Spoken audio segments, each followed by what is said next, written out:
Has this season already been as weird to you as it has been to us? Good afternoon. Yeah, I mean, this past weekend with the Citadel over Georgia Tech and some other results, but I think it's also been pretty darn predictable when you look at Clemson, Alabama, Georgia, Ohio State, Oklahoma, maybe LSU, a bit of a surprise. But, I think everybody who we thought was going to be really good has been really good so far. Yeah, and let's stay with the top because people are knocking Clemson, they're destroying teams, but we are viewing them through the same prism we used to look at Alabama every year. If they don't play a perfect game, and if they don't cover the spread, then we think something's wrong.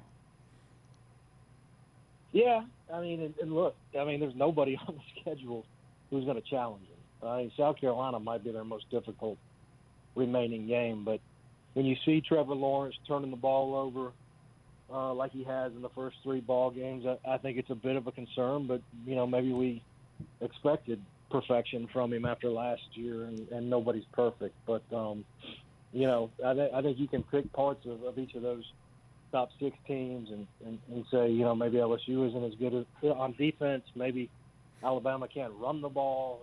5 freshmen maybe starting on defense this weekend.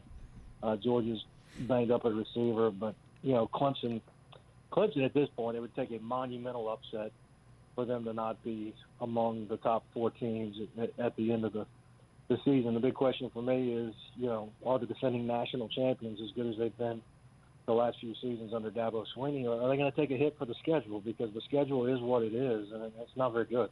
Hey, Mark, let me ask you about the ACC because we've talked about this all during the offseason, but there's some upstarts. Wake Forest looks pretty good, but NC State was supposed to be a contender.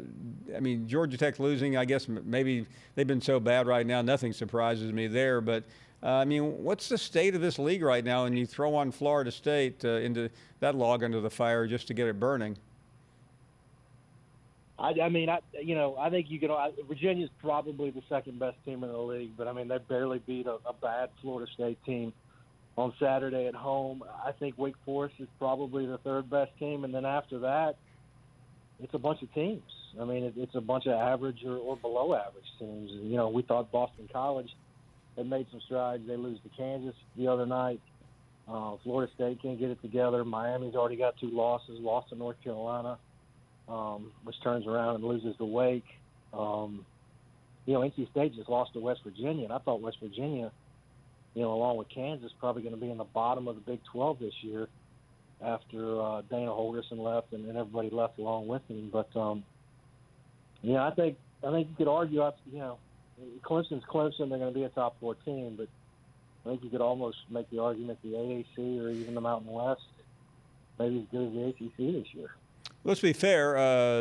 We know how many schools the SEC has in the top 10, 5, but we've already seen Tennessee do things that are unexplainable. And then over the weekend, you saw Mississippi State at home lose to K-State, which has a really bright coach, but no one expected that. Of course, we've seen it at other places as well. Missouri losing to Wyoming, Vandy losing. The middle to the bottom of the SEC is what, in your opinion? Bad. There's some bad teams. Arkansas, Ole Miss. Maybe forgot about Arkansas and Ole Miss. Thanks for reminding me. Yeah, and South Carolina lost to North Carolina. South Carolina played hard on Saturday against Alabama, and I think, Helinski, I think he's going to have a bright future there. But, yeah, it's top-heavy. I think it's maybe 5 teams: Florida, Georgia, Alabama, Auburn, LSU.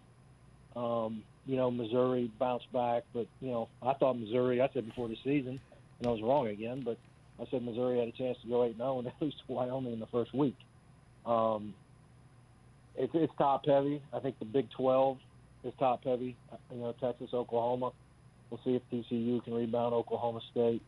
Some other teams, Kansas State, like you said, is a big surprise. But, I think the Big 10 maybe has a little more depth in the SEC. You want to go there yet? Sure. Yeah, I think the Big 10, we'll see here the next few weeks. But, I think you got Ohio State, you got Penn State, Michigan, Iowa. I think Wisconsin's got a chance to be really good. So, you can go 5-6. The bottom of that league, Illinois, Indiana, Purdue, really bad. So I think the Big Ten and the SEC are probably the best two teams right now. Let me get to this weekend, Mark, because you live in Georgia. You know how important that game was a couple of years ago in South Bend, and now it's in Athens, and it's still a big game. And I don't know about you, it just doesn't seem like Georgia and Notre Dame are swimming in the same pool right now, though. We'll see. I think 2 years ago, 2017 in South Bend, I think it was kind of the stamp of legitimacy for Kirby Smart and his program after that first year, which was a difficult transition from Mark Richt. I think Georgia's more athletic. I think they're faster on defense. I think Notre Dame could have a difficult time slowing down Georgia's running game. I think they're 120th in the FBS in run defense right now.